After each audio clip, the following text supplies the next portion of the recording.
It's real talk, real talk.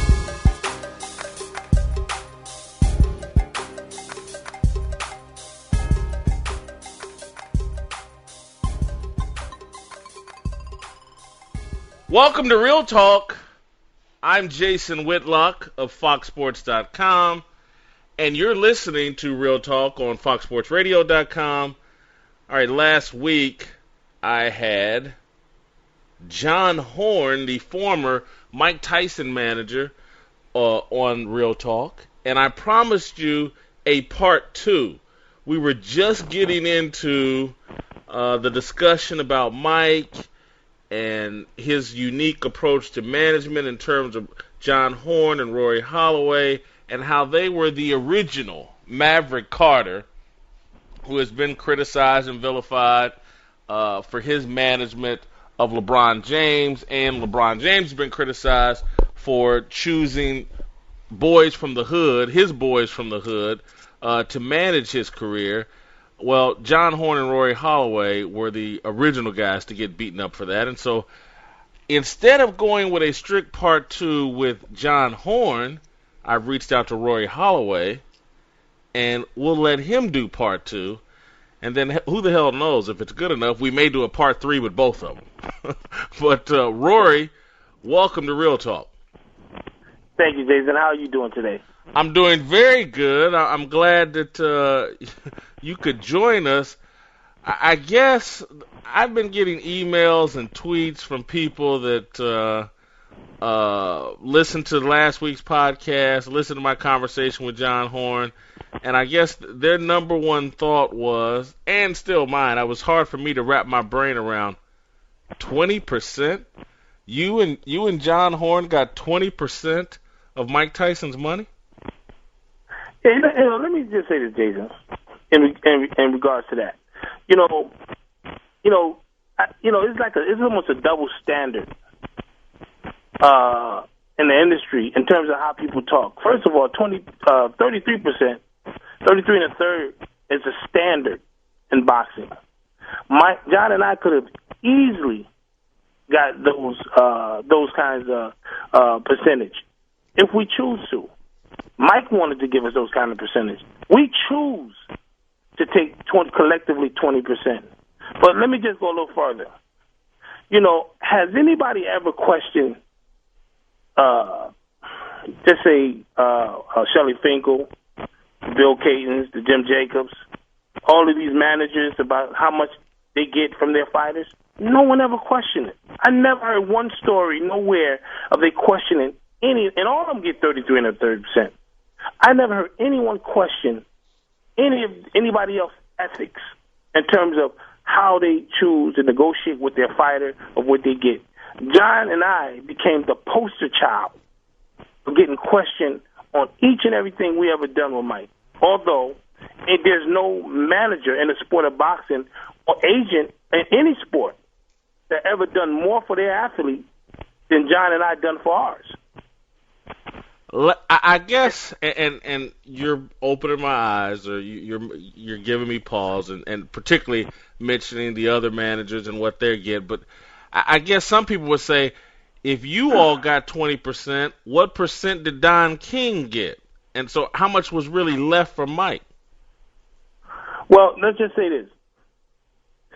What Mike got in his contract was 50 times more than any fighter, any athlete, in any sport. We done an incredible job with Mike. We made history with Mike. We revolutionized the sport of boxing in terms of how fighters negotiate with their promoters. We revolutionized that. It's because of what we've done that allowed the De La Hoyas, the Pacquiaos, the Mayweathers, to even think about asking for the type of money they're asking for. Don't forget, before we came out with these humongous numbers that was unheard of in the sport of boxing, man, fighters didn't even understand what they was worth. Fighters was asking, they thought $5 million was the end of all. They thought it was the greatest thing in the world. Mike, the champions at the time that Mike was fighting, the Bruce Sheldons and all these guys, they were champions. They had the belt. We didn't even have the belt. They was getting $5 million, and our fighter was getting $25 and $30 million. So I think the argument there, if somebody realistically and honestly looked at our approach and how we done it, rather than trying to vilify us for it, they would, rather than vilifying us for it, they would give us the credit that we would deserve. And I always say this: if John and I was two Harvard graduates that come from a different day and age, two white kids, man, we would be child prodigies. We would have been the greatest managers in the world. They would have been on every magazine cover, would have been on Oprah Winfrey show. They would say, man, how smart these kids are. So we took a guy that come from a whole, on the other side of the tracks, a social outcast. We took a guy, and at the time when we got Mike officially as manager, don't forget, Mike was serving a 6-year sentence. He got charged for the most heinous crime known to man. I don't think he did it. In my opinion, he didn't do it. But nevertheless, he was charged with that. We took him from the jail cell to making him over $300 million in less than 18 months. Now, if you compare those numbers and that effort to what anybody else, A-Rod, $245 million over 10 years. You take Shaq and you got these big contracts, $100 million, $90 million over 6 or 7 years. It don't compare. You can't compare to. And don't forget, that we have done not one time did we do an endorsement commercial. His name wasn't credible enough to go on a dog can commercial. Let me ask this though, because you all didn't start managing Mike until he got out of jail. You weren't involved in managing him before he went to prison. No, well, what we were doing when Mike had decided that he wanted to go in another direction from the great Bill Caton, Jim Jacobs, Steve Lott, and these guys, when he didn't want to go in another direction, we was doing the managerial duties for maybe 18 months to 2 years, but we wasn't getting paid for it. But because he was still paying Bill Caton and them at the time, court order, he was still paying them. And so we would continue to do his managerial duties at the time, and we wasn't getting paid. And during that time is when he got convicted and went to prison. While in prison, now, mind you, this for the first time in Mike's life, he's stationary. So you had the most brilliant minds in boxing, in business, in sports coming up to the prison. They got a chance to sit down with Mike one-on-one. They figured now we can talk to him. And they talked to Mike about managing and, we could be a manager. We can make this much money for that much money. This is what it was their time to shine. Through that process, at the end of the day, Mike came to Rory and John and said, listen, no, I said to Mike, who are we going to get to manage you? Mike said to me, you. Why not you? You guys been there with me. Rory, you've been there from the very beginning. And I looked at him and I was overwhelmed. I had chill, goosebumps, and scared at the same time.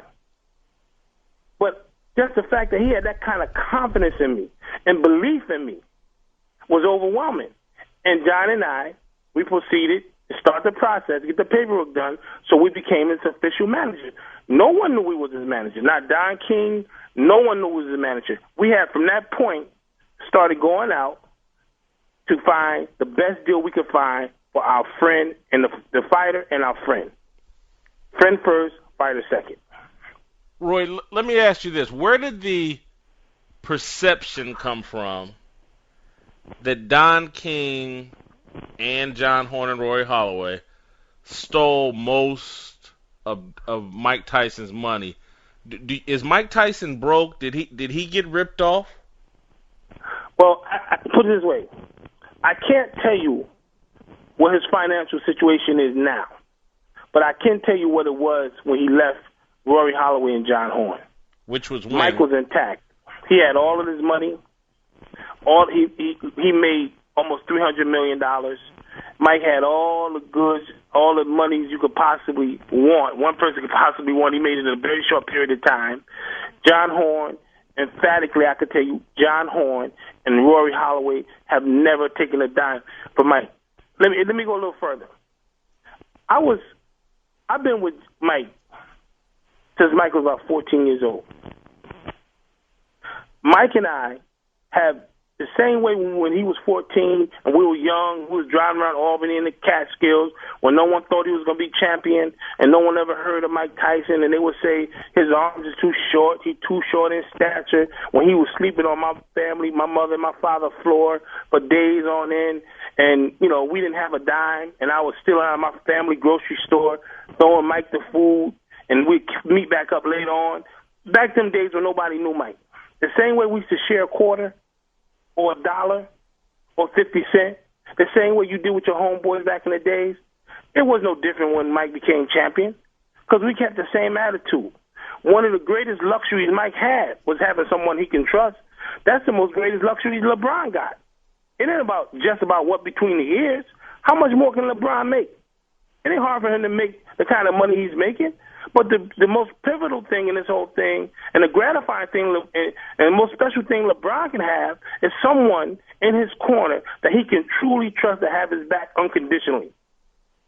And as long as Maverick and as long as Rory and John had stayed focused on the task at hand, we wouldn't have had no trouble. But what happened with the athletes, they get caught up in all the trappings that come along with it.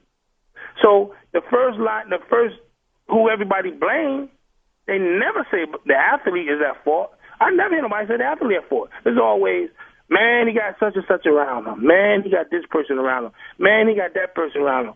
If he had different people around him, he can do this and do that. So, you know, listen, I was Mike's best friend in the whole world. You know, we sat around and we talked about what's going to happen after boxing with us and our families and our wives and our kids. And, you know, the most disappointing thing to me, Jason, is that didn't happen. The show didn't close the way we planned to open it.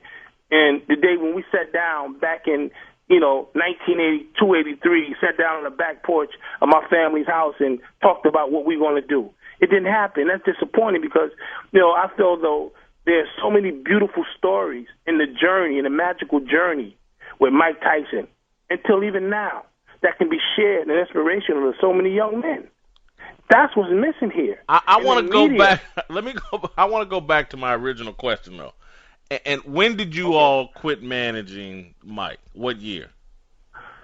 Oh, man, I guess it was about 95. It was right after the Holyfield incident. Doing that, probably months, or maybe about a year, 6 months to a year after the Holyfield incident, the bite incident.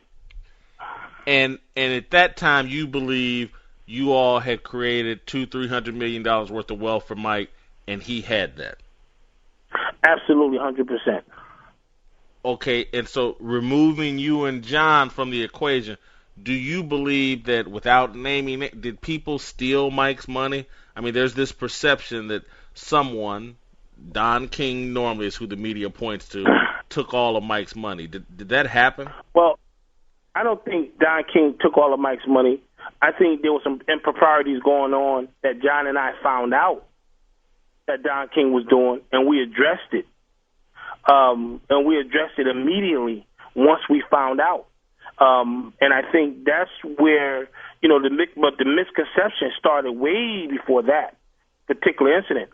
And I can only address an incident that John and I, we found some improprieties that Don was doing against Mike Tyson and all of us. And we addressed it immediately. It wasn't a situation where John addressed it by himself or Rory addressed it by himself or his management. And then we approached Mike, and we found out we approached Mike about it also. And, do I think that's the reason Mike left that? No, because that could have been straightened out had Mike gave us the chance when we found out that was happening.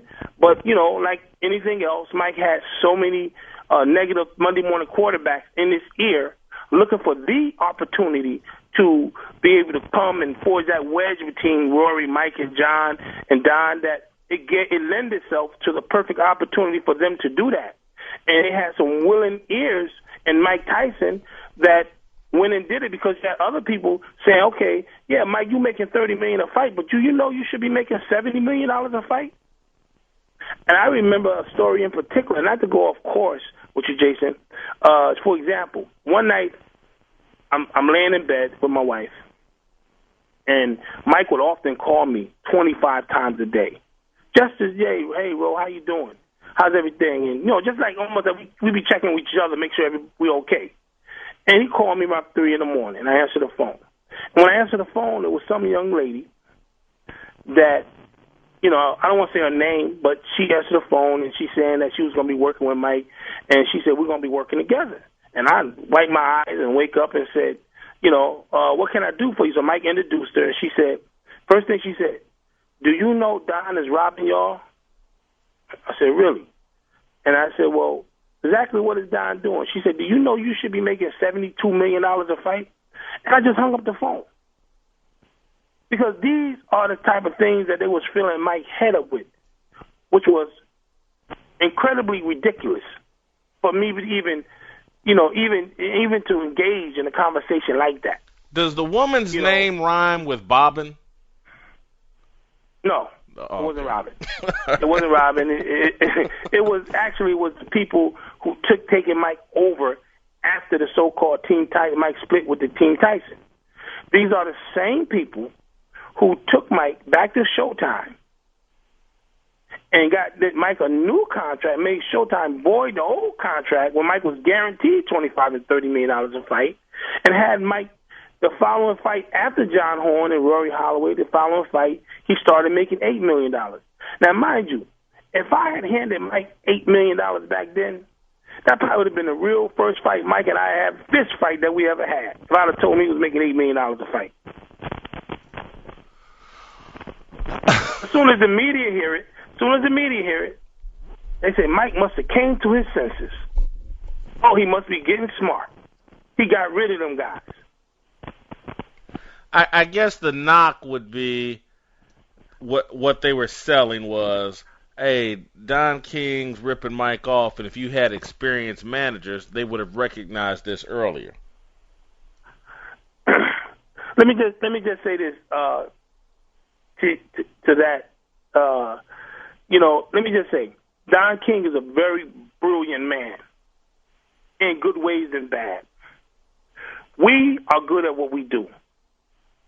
Don care about Don. I never made no bones about that. John never made any bones about it. Our job is to protect our fighter. Don did some improprieties the same way someone found out their accountant do, their manager do, their handler do. Same way. We find out the same way. Does that make us bad people? Does that make us inexperienced? No. You got a guy who we found out that he was doing, it was some things he was doing that we disapproved of.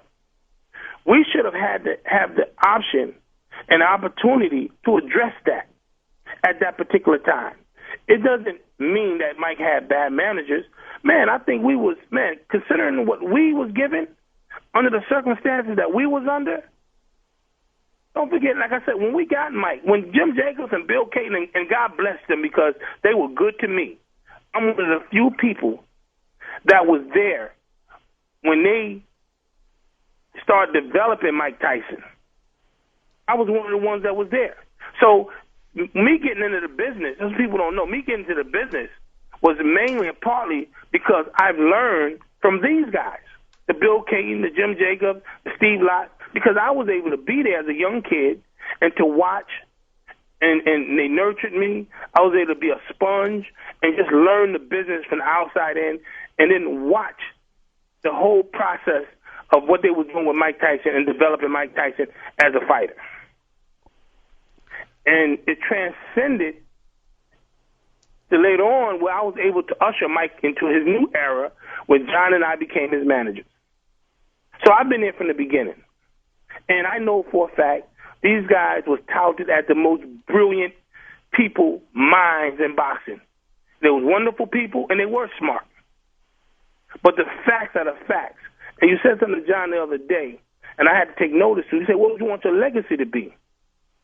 And my answer to that one, Jason, is that let it be on the merits of what we've done, not the color of our skin, not because we come from social outcasts. We come from the hood, and we was Mike homeboys from back in the days.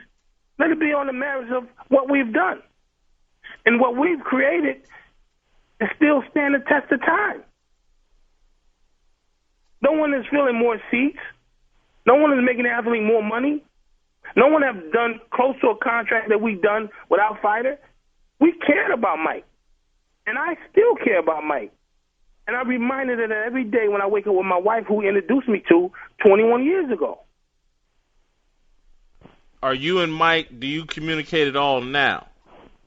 No, we don't. We haven't communicated in a long time, probably about 3 or 4 years. And, be honest with you, I think both of us have some humongous egos as men. And I think hopefully one day our pride will soften up and allow us to get together because, listen, Mike haven't done anything to me. I haven't done anything to Mike. And Mike, I'm sure he'd be the first to tell you, Mike have never made an accusation that Rory done anything to him, nor anyone else, as far as I'm concerned. So I'm hoping and praying one day that at the end of the day, when all the smoke clear, Mike and I be able to sit down and break bread and, he see my teenage kids that they done grown up to be nice young women and nice men, and I'd be able to see the same in his. And, yeah, man, we just sit down and we just talk about it because that's what it's about, man. We allow other people to forge the wedge between us, our bond. It wasn't nothing we done to each other. We allow other people to do that. You mentioned that Mike and athletes struggle with the fame and all that comes along with the money and the fame, and particularly, coming from the kind of background that Mike, you're not really prepared for it, and so they kind of lose their mind, or, and run wild for it. Why wouldn't the same thing be true for Rory Holloway and John Horn in the sense you guys got put in a position of power, relatively young, got some money and some fame, and maybe you all struggled, had the same struggle, maybe not at the same level as Mike, but maybe you all struggled with the money and the fame as well. Well, let me just answer that. I think the difference is this. Rory Holloway, I've been knowing John since John was probably 8 years old, 7 years. I know his whole family. I have a huge family up in Albany, New York, and I also have a huge family. I was blessed to have my mother and father. John was blessed to have his mother and father. I was a high school standout in sports. John's family come from a sports background family. We was pretty much grounded. You understand? If you ever look back in the history of Mike Tyson, I was the closest person to Mike Tyson, period, bar none. You have never heard Rory associated with anything negative. I didn't drink, didn't get high, I didn't hang out. It was just Mike Tyson wasn't just my job. He was the only thing I had. And that's the only thing I wanted to do. At that time, I could have parlayed this and, I managed over Carr, a couple fighters, but I could have, almost took over the industry. I could have been ambitious and took over the industry because I was at the top of the game. I had the biggest and best fighter in the world. I had, power. Didn't nothing happen with Mike unless I could veto anything. I was in that position. But it didn't go to my head because I was looking at the bigger picture. This is what they don't know. Everybody always say, well, Mike, and, it was like this. Let me just say this, Jason. I made a conscious effort when I ran the camp when I hired guys that work around Mike, it wasn't about their talent. It was about their loyalty and their respect for what we was trying to accomplish. There was no hanger-on. I couldn't have did nothing without these guys. They couldn't have did nothing without me. I'm talking about Earl Byam. They call him Shorty Black, and Gordy Keelan. They call him Groove. These guys was my right-hand man. These guys was around Mike because they truly, truly loved Mike unconditionally. And they wasn't no yes men. They was hard-working guys with families and wives and kids who were looking at the big picture. We wasn't out in the streets like that. Anytime Mike got into something, it was off the beaten path, hanging out with guys that's not even a part of Team Tyson or nothing to do with us. Each and every time. I've been married for 21 years to the same beautiful woman that Mike introduced me to. I got 3 incredible kids that's in college and on their way to college. And I thank him every day for that. Every day I wake up, I thank him for that. So, I've never to this day, I haven't spent one day away from my wife, not on a couch, not in the basement, because some argument we had about anything negative. That's me. That's my character.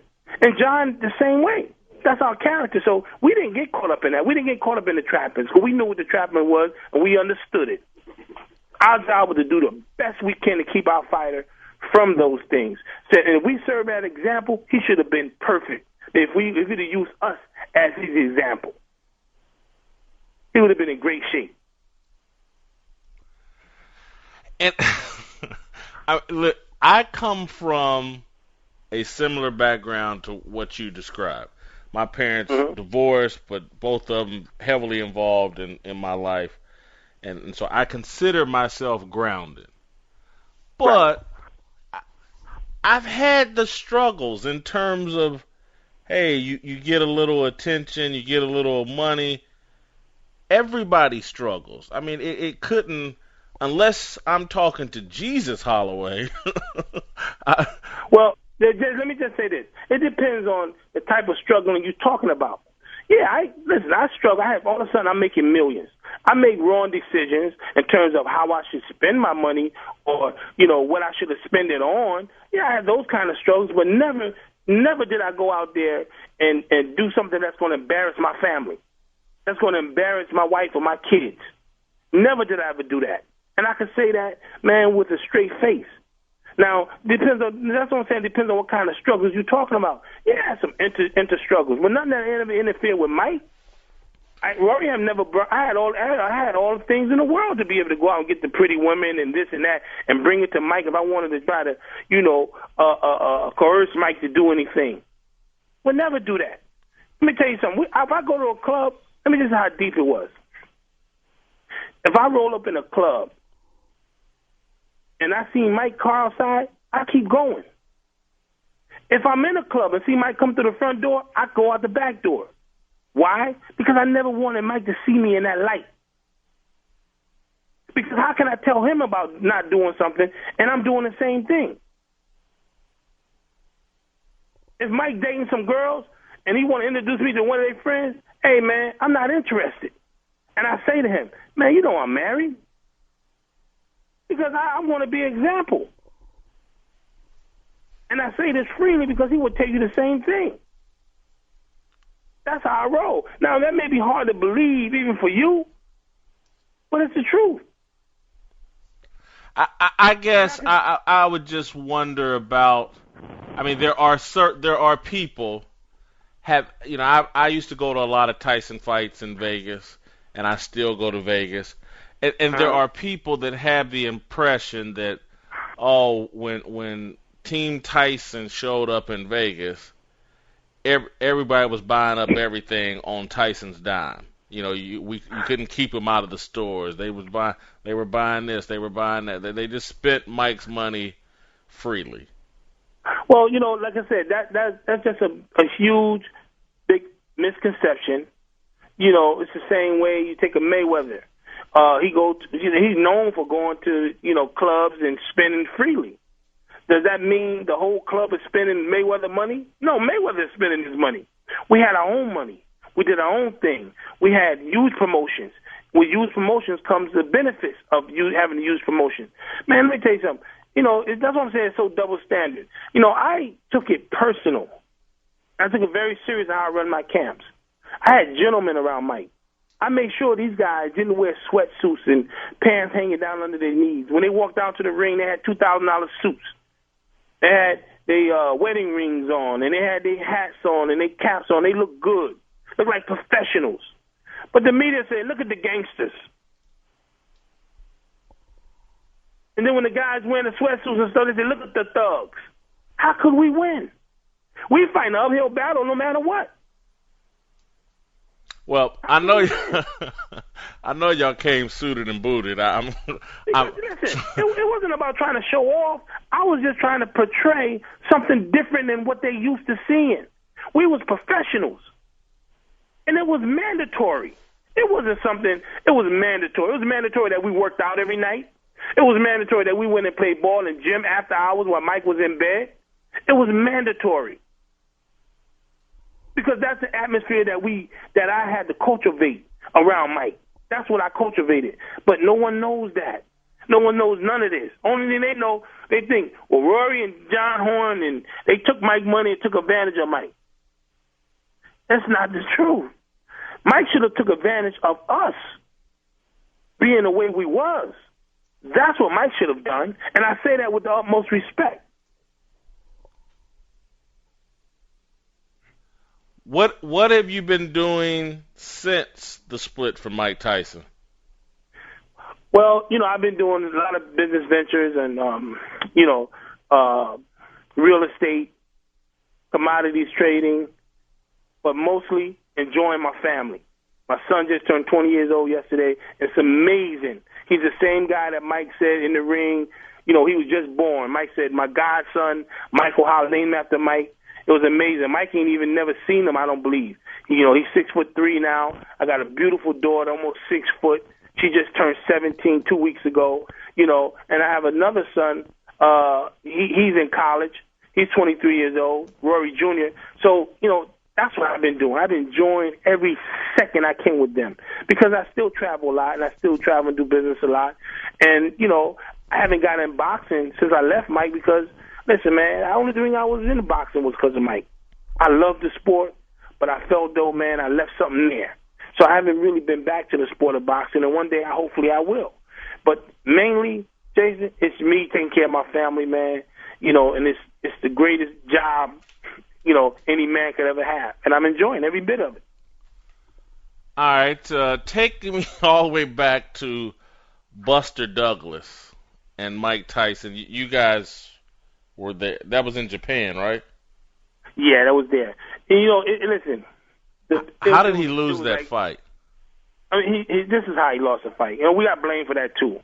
But anyway, this is what happened, man. Mike Tyson lost tremendous focus and discipline.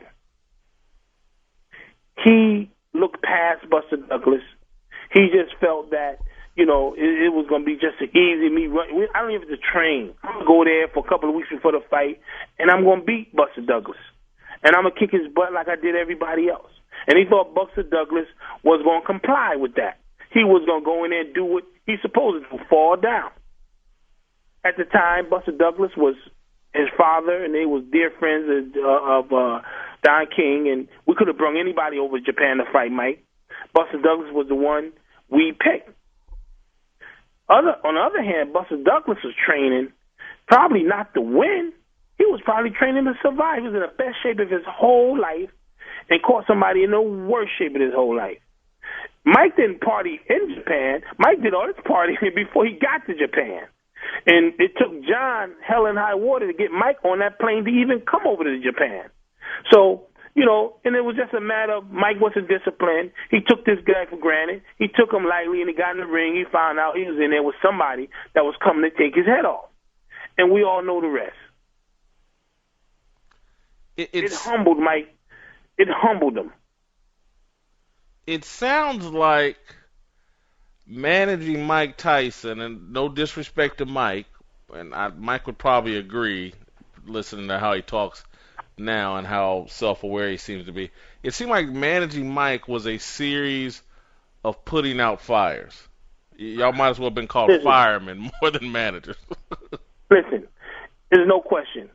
It was a huge responsibility for John and myself. We had to do a coordinated effort between the both of us. Each of us played a certain part in this whole thing, but none equally less important than the other. And it was like a huge, like anything else, it's a huge babysitting job. More so probably than any agent, manager have to do with their particular athlete that they're dealing with. More so with Mike Tyson. It was a huge undertaking. But if I had to change it all over again, I wouldn't change it over again. Listen, man, I was happy that my wife, my family, and everything that I built outside of boxing was able to withstand the test of time. Mike Tyson was a difficult person to deal with on a daily basis, particularly when it comes to camp. This is why I have to give my guys, the Shorty Blacks and the Gordy Keelers, I keep mentioning these guys because no one ever thanked these guys. These guys, to me, is deserving of only the best praise because if it wasn't for these guys, man, we wouldn't ever pull this stuff off. Running Mike Tyson camp for 12 weeks, Man, listen, listen. It was a job, and we was able to do it with dignity and respect.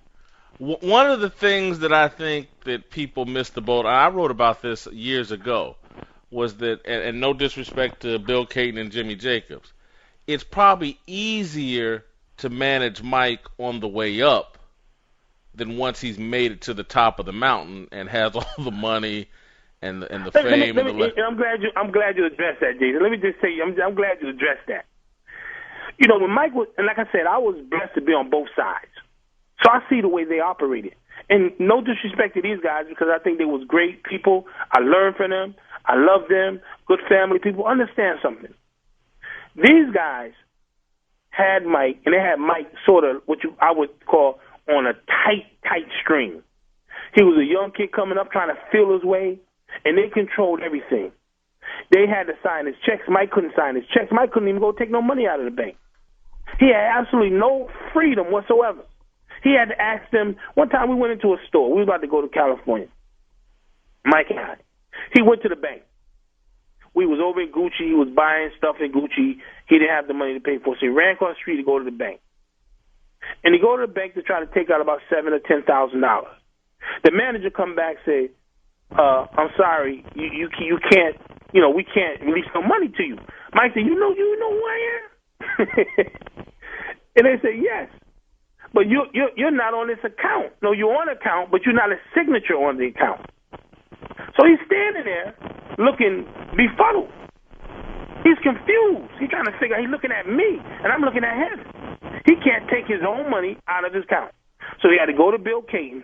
He had to sit around his office for 10 hours, and finally they say, okay, Mike, we're going to let you take some money. We're going to let you take some money out.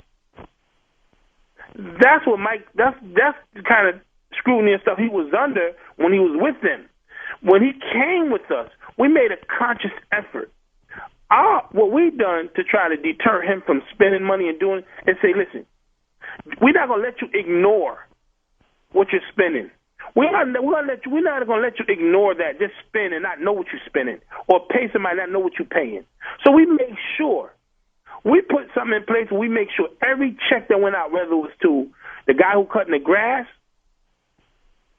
or somebody just working around the house, we make sure that he signed the checks every month. The phone bills, when you had 4 or 5 friends that had different cell phones and different female friends who may be doing leasing a car, we say, here, no, you sign the checks. So eventually he starts saying, man, I'm not paying for this. I didn't know I was paying for this. I didn't know I was paying for this. Yes, you're paying for this. We want you to know what you're paying for. Here's Rory and John's check. He signed that. Jason, let me tell you, all of these managers, they don't sit there and wait for nobody to give them no check. They get their check automatically. They sit at ringside. They get their check automatically, direct deposit. They don't got to ask nobody for nothing.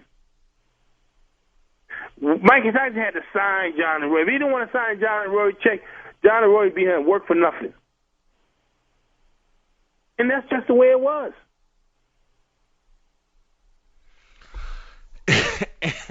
Again, everybody always, let me just say this. Everybody always, let me tell you something. Mike was an exploited individual. They talk that everybody got all kinds of stuff to say. But let me tell you something. The Shelly Finkles and all these people that call themselves Mike friend and saving Mike, none of these people invite Mike to their dinner table. They're not going to let their daughters and nieces and sons and granddaughters around Mike. He's an animal to them. But he can eat at my dinner table. He can sleep he got a room in my house. I leave him with my daughter.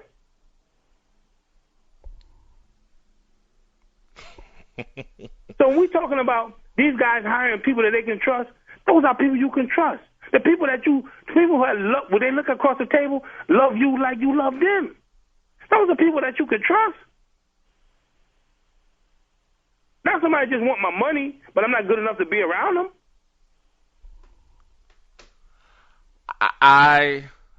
You're making a point that I've tried to address for years in terms of, Mike, you manage Mike when he's young, and you can control him because he's young, he doesn't know any better. But then as he starts to become older and starts feeling like a man, and he also has this wealth and fame, you know, regardless of whether he can handle the money and fame that he's got, he's still a man and wants to live in America where a grown man has free will. And I get it. You guys gave him the freedom to be a man. Point. You make a good point. How this guy been married 2 times? He got 4 or 5 kids. He's a grown man. How are you going to tell a grown man what to do? It kills me that we would get blamed for what Mike do. Listen, if anyone ever sat around us and watch us in a home setting environment or just a relaxed setting, if you watch how we talk to Mike as a friend, you know, not just me, I'm talking about all the guys that was around us, the media around us, how we would, you know, sit down and discuss different situations and things to do and not to do. And, you know, at the end of the day, man, Mike going to make his own decisions, he's going to do it himself. But you can't have it both ways. You can't want to do everything yourself and then hold somebody else responsible. You can't have it both ways. You can't say I'm my own man, but then it's Rory fault and John's fault because this happened and that happened. I don't need to sit here and defend myself, and nor do I need to pat myself on the back because the merits of what we've done speak for themselves. And then, like I said, you look at any article, do your homework, your research, you ain't never going to see one time that Rory engaged or was involved or John was engaged or was involved in anything outside of boxing that was had a negative impact on Mike Tyson. He's not going to find it. What's the and I don't want to re-exploit Mike, but Mike is pretty transparent in what he talks about today. But from your view, what was the craziest thing you ever saw, or amusing, or I don't know. I would imagine there have to be some good Mike Tyson stories. Well, listen, man. Listen, let me tell you, it's more good than it is bad. Mike Tyson is a very funny, engaging guy. He's a people's person. Outside of that snarl that he do in the ring or the press conference, or I'm going to bite your kids' heads off.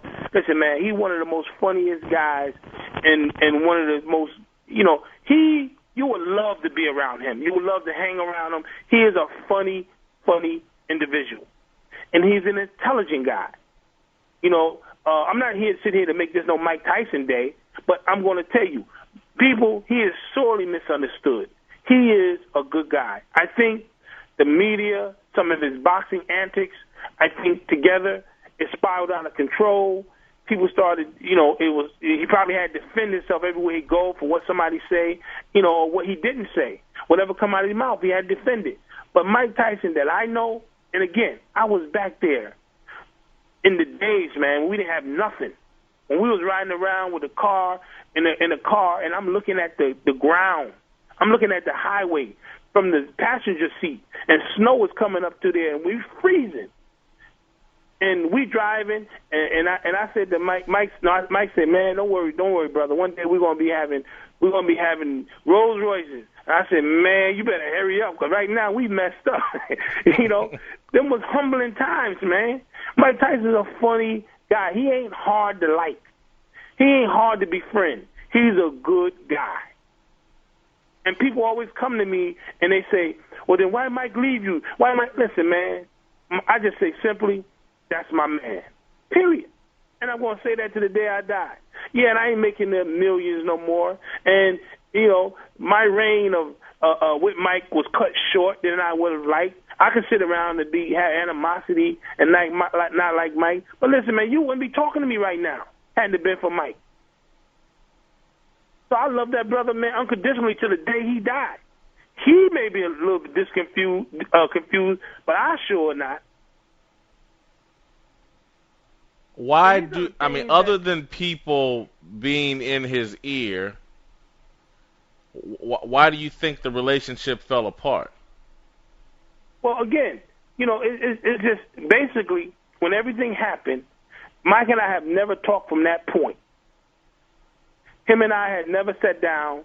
It's not one of those situations, you have a drag out, with somebody, you got fired because, guess what? Y'all had a drag out fight. You said some things. She said some things.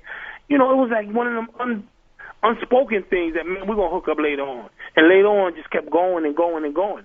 It wasn't a situation where, he disrespected me or I disrespected him. It was never that type of situation because, man, let me tell you something, man. Mike knows that, listen, man, Rory, listen, man, I had access to all Mike wealth.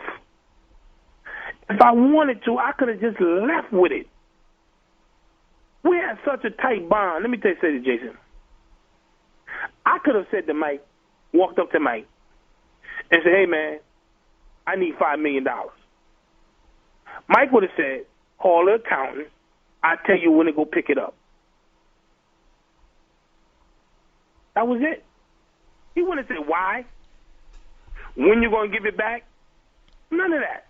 That's the relationship we had. So why would I even fathom stealing something from Mike? I'd be stealing from myself, not Mike. So when you ask the question, say, why do people think you stole from yourself? Not Mike. I asked John Horn this question, I believe, and I'll ask you, why did you all cooperate with anybody in the media during the time you were managing Mike in terms of trying to get your side of the story out, in terms of trying to explain what it is you guys were actually doing? Absolutely. It's funny you say that, Jason, because, I really, and again, I don't have nothing against the media.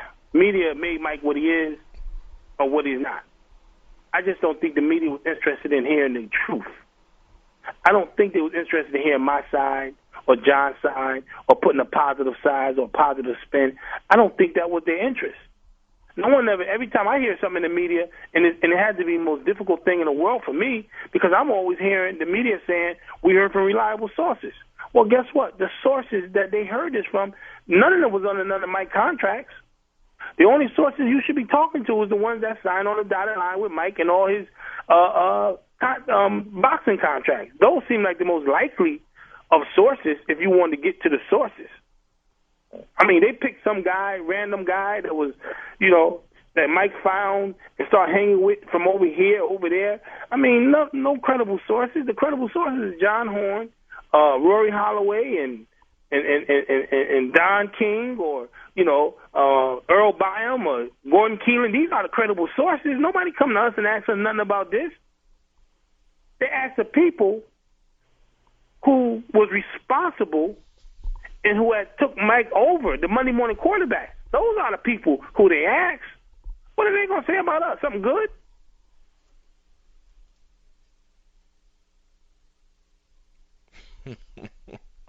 Those are the people who they asked. The people who took Mike Tyson that was probably at 40% of what his potential was and put him in the ring with Lennox Lewis. Those are the people they asked. Or taking a man who was really sick, should have been getting some help, and put him in the ring of boxing. If we had done that, would have been vilified and crucified. Those are the people they asked. That was the credible sources they got.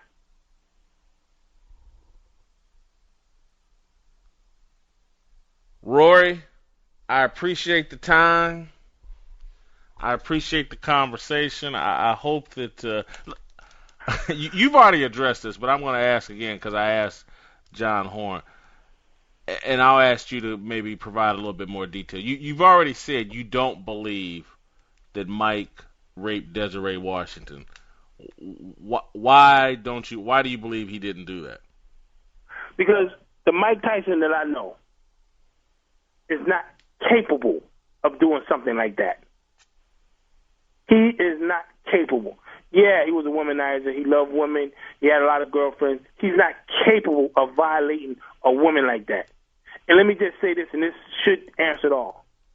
I got a 17-year-old daughter in my mind, and a lot of other people, she's one of the most gorgeous young ladies, turned out to be one of the most gorgeous young ladies in the world. I would put Mike and allow Mike to watch over her. No fear whatsoever. Mike is a gentleman. He's not capable of that. He wouldn't do anything like that. And no one else can say otherwise because no one else was there. And he didn't get a fair trial. No, I'm from Indiana. I know he didn't get a fair trial. So if I was in that situation, I would have been in the situation Mike was in because I'd have been guilty because that's what they would have said. He had no way he could win that one. When you say he's not capable, though, some people will hear that and say, well, you probably would have said he's not capable of biting off Evander Holyfield's ear either. Well, let me just say this. Listen, man, I don't know when my son leaves me what he would do. But if you ask me if he's capable of robbing the bank, I'm going to tell you no. My wife, anyone else. We're not capable of knowing what the next person is going to do when they're not in our presence. Only thing we can say is, listen, from our involvement, from our interaction, and how well we know that person, they're not capable of it. That's all we can say. Thank you, Rory. You're welcome, my friend. Appreciate it. That's Rory Holloway. I'm Jason Whitlock. You've been listening to Real Talk on Foxsportsradio.com. So just chill till the next episode.